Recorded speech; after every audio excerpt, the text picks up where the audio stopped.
बार की बात है।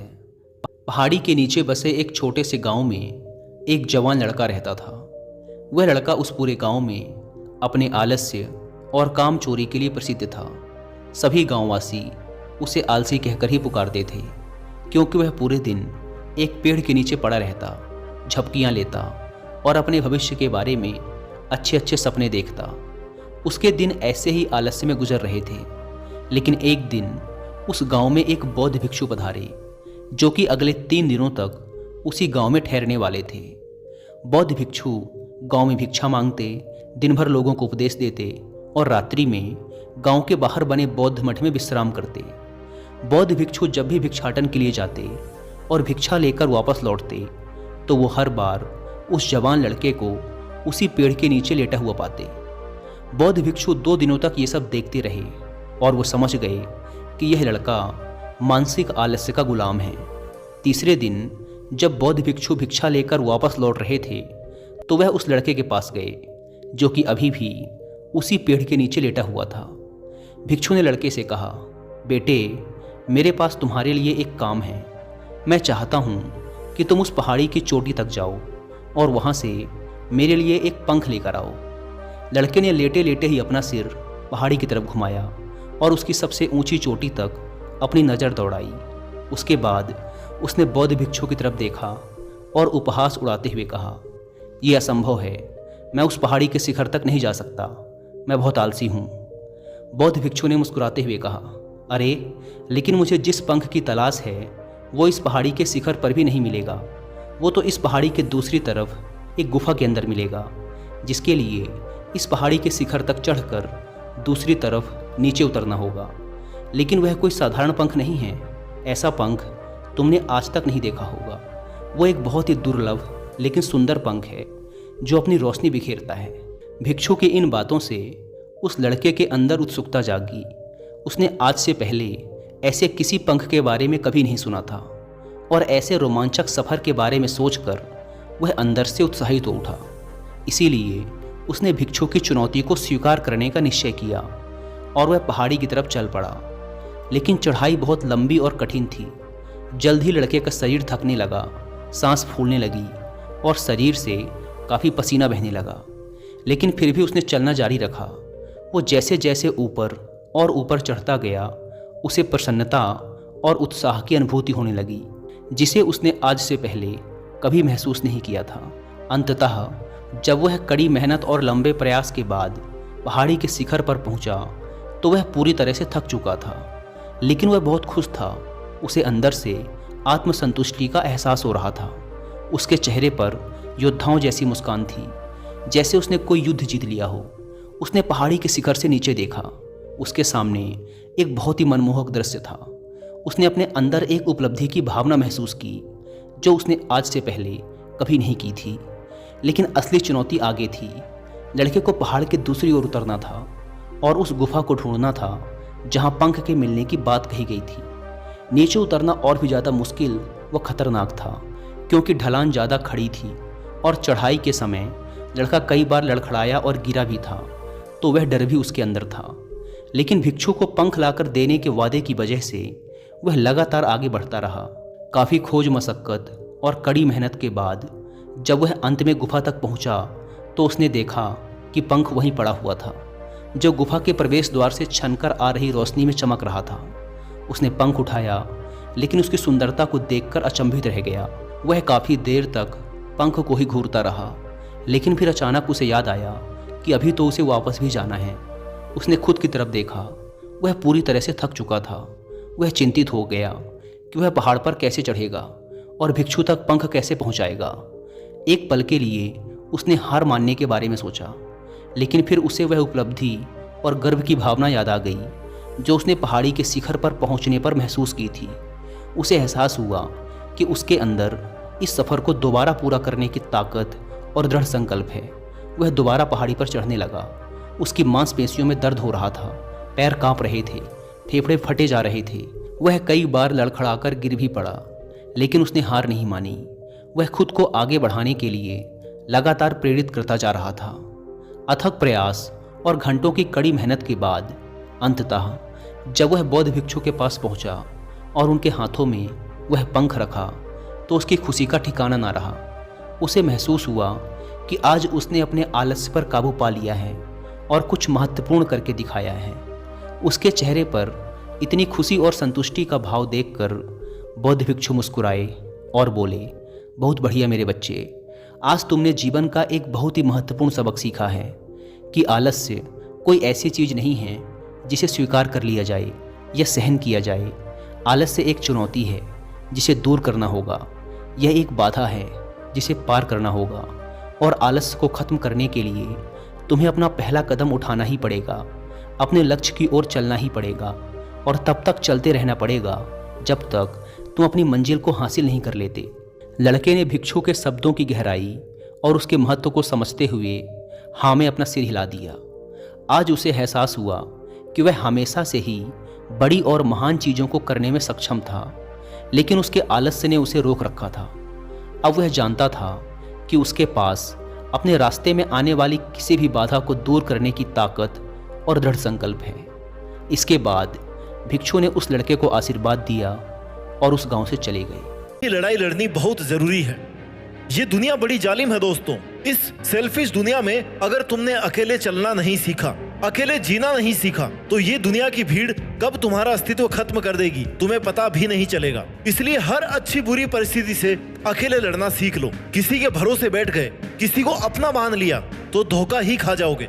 जीतने के लिए इरादा और कोशिश हमेशा पक्की होनी चाहिए। एक अकेला इंसान जब चलना शुरू करता है ना, तो उसके साथ में कोई भी खड़ा नहीं होता, कोई उसका साथ नहीं देता, क्योंकि ये जिस टाइप की दुनिया है ना, यहाँ पर आगे बढ़ते हुए इंसान का कोई भी साथ नहीं देता। सब पीछे खींचने वाले लोग होते हैं, गिराने वाले लोग होते हैं। लेकिन जैसे जैसे तुम अकेले आगे बढ़ते जाओगे, वैसे वैसे स्वार्थी दुनिया की भीड़ अपने आप तुम्हारे पीछे चलने लगेगी। उन्हें अपने आप ये लगने लग जाएगा कि यार ये बंदा तो अकेले ही सब कुछ कर रहा है, अगर हमने इसको फॉलो किया तो हमारा भी फायदा हो सकता है। इसलिए दोस्त, अगर अपनी जिंदगी और अपना टाइम वेस्ट नहीं करना चाहते हो ना, तो अकेले लड़ना, अकेले जीना और अकेले जीतना सीख ले। क्योंकि जब हम लड़ते हैं ना, तभी हम जीतते हैं। किसी भी रेस को जीतने के लिए उस रेस का पार्टिसिपेंट होना बहुत जरूरी है। हाँ, प्रॉब्लम बहुत सारी आएगी, चैलेंजेस भी बहुत सारे आएंगे, लेकिन तू हर चुनौती को पीछे छोड़ते हुए लगातार अपना काम करते जाएगा ना, तो तेरा नाम भी दुनिया के महान लोगों में लिया जाएगा। जब जब तुझे किसी के साथ की जरूरत पड़े, तब तब खुद से ही वो सवाल पूछ और उन सवालों का जवाब अपने आप से ही मांग। क्योंकि अगर लोगों से उम्मीद रखेगा ना, तो जवाब सही से मिले इसकी कोई गारंटी नहीं, लेकिन नुकसान तेरा ही होगा, इसकी पूरी गारंटी है। खुद लड़नी पड़ती है जिंदगी की लड़ाई। लोग साथ कम देते हैं और ज्ञान ज्यादा देते हैं। भाई, कब तक दुनिया की भीड़ के साथ चलता रहेगा? अब आ गया है राइट टाइम, जब तू दुनिया की भीड़ को अपने पीछे चलवाए, अपने लिए तालियां बजवाए। समस्या पर ध्यान दोगे ना, तो टारगेट से ध्यान भटकेगा, और टारगेट पर ध्यान दोगे ना, तो समस्या से ध्यान अपने आप हट जाएगा। इसलिए तू बस अपने टारगेट पर ध्यान दे। उसे कैसे पूरा करना है, कितने कितने स्टेप्स में उसे डिवाइड करके उस पर काम करना है, इस पर ध्यान दे। क्योंकि टारगेट को ध्यान में रखेगा ना, तब ही प्रॉब्लम आसानी से सोल्व कर पाएगा। अच्छा चल, एक बात बता, तेरे सामने ऐसा कौन सा काम आ गया है जो तू अकेला नहीं कर सकता? तू एक बार करना शुरू कर, तू एक बार करना शुरू तो कर।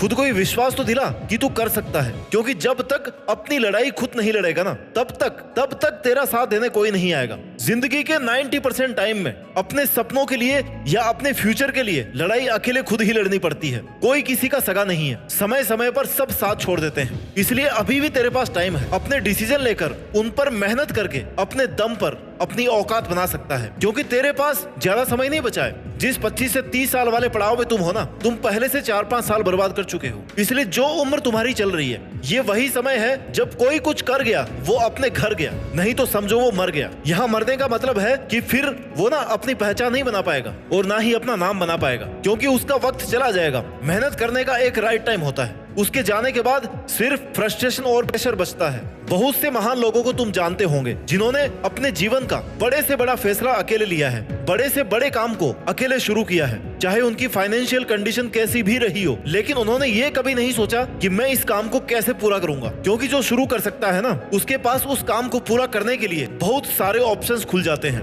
नए रास्ते नए लोगों को अपने आप छोड़ने और जोड़ने लग जाते हैं। तुम्हें बस लीडर बनना है, फिर लोग अपने आप तुम्हारे फॉलोअर बन जाएंगे। फैसला तुम्हारे हाथ में है। तुम्हें लोगों से यारी निभानी है टाइम वेस्ट करना है या अकेले मेहनत के दम पर अपने आप को, अपने नाम को एक ब्रांड बनाना है। मैं तुम्हें यह नहीं कह रहा कि तुम अपना घर परिवार छोड़ दो, मैं तुम्हें यह कह रहा हूं कि इन सब के लिए तुम अपना करियर मत छोड़ो, फ्यूचर को, अपने सपनों को मत छोड़ो। मैं तुम्हें अपने टाइम का सही यूटिलाइजेशन करने को कह रहा हूँ। जो काम तुम कल पर डाल रहे हो ना, परसों पर डाल रहे हो, उसे आज ही करने को कह रहा हूँ। हर इंसान कुछ अलग करना चाहता है, औरों से कुछ अलग दिखना चाहता है, लेकिन चाहने में और करने में बहुत फर्क है। अगर तू चाहता है कि तू लोगों से हट करके कुछ अलग काम करे, अलग पहचान बनाए, तो इसके लिए तुझे अकेले को खुद की कंडीशन से लड़ना होगा। तुझे अकेले को उस लेवल से निकालना पड़ेगा जिसको देख करके कई लोग घबरा करके रुक गए हैं। लेकिन तुझे नहीं रुकना है, तुझे कर्मवान बनना है, क्योंकि जिंदगी किस्मत के भरोसे, भाग्य के भरोसे नहीं चलती, बल्कि भाग्य भी तभी चलता है जब मेहनत वाला,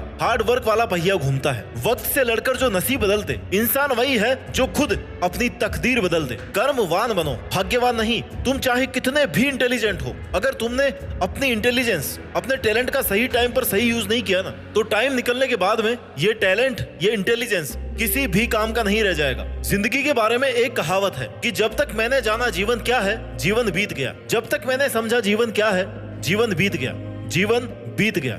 इसलिए समय रहते समय की कद्र करो और जीवन के हर दिन अपनी हर कठिन परिस्थितियों से लड़ने को तैयार रहो। जो व्यक्ति अकेले लड़ना नहीं जानता, वही सबसे पहले मारा जाता है। संघर्ष सबसे ज्यादा उसी के जीवन में होता है जिसने हमेशा दूसरों का सहारा लेना उचित समझा है, और दूसरे लोग सहारा कम देते हैं और फायदा ज्यादा उठाते हैं। इसलिए दोस्त, कोई तेरा कितना भी खास क्यों ना हो, तुझे अगर ये ही ना कह देना कि यार मैं तेरे बिना मर जाऊंगा, तब भी उसकी बातों पर विश्वास मत करना, क्योंकि वो सिर्फ झूठ बोल रहा है। किसी के बिना कोई नहीं मरता इस दुनिया में, ध्यान रखना। इसलिए ऐसे लोगों से दूर रहे। अपने समय की, अपनी गलतियों की जिम्मेदारी खुद लेना सीख। अपनी गलतियों का दोष दूसरों पर मत डाल। अगर तू किसी की भी वजह से समय बर्बाद कर रहा है ना, और कल को जब वो रिजल्ट्स नहीं मिलेंगे जो तू चाहता है, तब ये मत कहना कि मैं उस बंदे की वजह से पीछे रह गया, क्योंकि वजह वो नहीं है तेरी बर्बादी की, वजह तू खुद है। तूने उसे मौका दिया है खुद को बर्बाद करने का कि आ बैल मुझे मार। इसलिए अगर तेरी मेहनत में कोई कमी रह रही है ना, तो उसे पूरी कर मेरे भाई।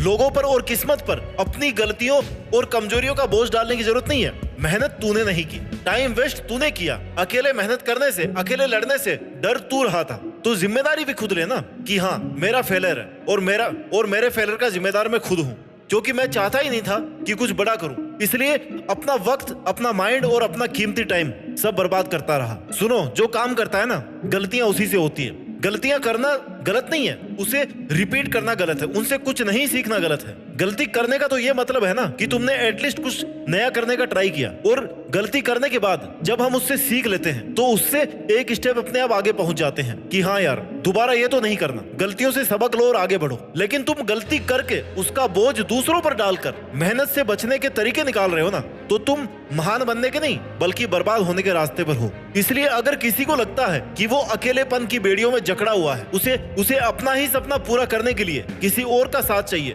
तो भाई फिर सपने अधूरे ही रहेंगे। क्योंकि काम कितना ही हार्ड हो, उसके लिए मेहनत कितनी ही ज्यादा करनी पड़े, अगर आपके मन में कहीं ना कहीं थोड़ी सी भी ये बात है ना कि यार पता नहीं ये होगा कि नहीं होगा, पता नहीं मैं इसे पूरा कर पाऊंगा कि नहीं कर पाऊंगा, ऐसा थोड़ा सा भी डाउट उस काम के लिए तुम्हारी एनर्जी को कम कर रहा है। इसलिए अपनी मेहनत के लिए, अपने टारगेट के लिए अपने माइंड में पॉजिटिव एनर्जी रखो और खुद से कहो कि हाँ ये तो मैं कर ही लूंगा। थोड़ा टाइम एक्स्ट्रा लगेगा, थोड़ी मेहनत ज्यादा लगेगी, लेकिन मैं यहाँ तक तो पहुंच ही जाऊंगा। इतनी पॉजिटिव एनर्जी अगर तुम्हारे अंदर है ना, तो आप उस काम के फाइनल स्टेज में जरूर पहुंच जाओगे, नहीं तो बीच में रुक जाओगे, टूट जाओगे। क्योंकि हार्ड से हार्ड काम को करने के लिए आपके हौसले की बहुत जरूरत होती है। अगर आपको खुद पर थोड़ा सा भी डाउट क्रिएट हो गया ना, तो तुम उस काम को कर ही नहीं पाओगे, पहले ही लिखा लो मेरे से। तब उस काम में जीत जाने की पॉसिबिलिटीज 100% से भी कम हो जाएगी। इसलिए अगर कुछ करने का ठान लिया है तो अपने ऊपर नेगेटिविटी को हावी मत होने देना। कई लोग आपको नीचा दिखाने की कोशिश करेंगे, साथ होने का दिखावा करेंगे, तुम्हारे टारगेट के लिए तुम्हारे मन में नेगेटिव थॉट्स डालने की कोशिश करेंगे। ऐसे लोगों में उलझकर आप अपने सपनों को बस भूलते ही जाओगे। ऐसे लोगों से बचकर ही तुम अपना टारगेट अचीव कर सकते हो। इसलिए टॉक्सिक लोगों को इग्नोर करना सीखो और खुद पर विश्वास करना सीखो। आपकी मेहनत किसी ना किसी जगह, किसी ना किसी दिन जरूर रंग दिखाएगी। अगर आप अकेले लड़ करके जीतने की काबिलियत रखते हो ना, खुद पर विश्वास रखते हो, तो जितना हमने सोचा है उससे भी कहीं ज्यादा बेहतर तुम कर पाओगे। अभी तक आपके जीवन में दुनिया का प्रेशर नहीं आया है, तो आप अभी सफलता के रास्ते पर हो ही नहीं। आपके सामने जीवन में एक ना एक दिन वो जरूर आएगा जब सारी दुनिया आपके खिलाफ हो जाएगी, हर एक परिस्थिति आपके खिलाफ होगी। उस वक्त आपको बस अकेले ही अपनी जिंदगी और मेहनत की जंग लड़ते रहना है। बुरे से बुरे वक्त के लिए खुद को हमेशा तैयार रखना है, क्योंकि सबसे हार्ड टाइम से अगर आपने जंग जीत ली ना, तो आपको जीतने से कोई नहीं रोक सकता। चाहे किसी भी हद तक जाना पड़ जाए, आप अपनी मेहनत से पीछे नहीं हट सकते। यहाँ तक पहुंचकर उसे लोगों के कहने पर तो कम से कम नहीं छोड़ सकते। आज और अभी जितना रास्ता तुम्हें दिख रहा है ना, उतना तय कर लो। वहां तक पहुंचने के बाद ना, उसके आगे का रास्ता भी आपको दिखने लगेगा। प्रॉब्लम्स के सॉल्यूशंस आपको अपने आप मिलते जाएंगे। अगर आपका जज्बा मजबूत हो ना, तो फिर आप जहां भी जाओगे वहां पर रास्ता अपने आप बनते जाएगा। जो आप आज अपने गोल्स के लिए कर रहे हो, कल उसका फायदा आपको ही मिलने वाला है।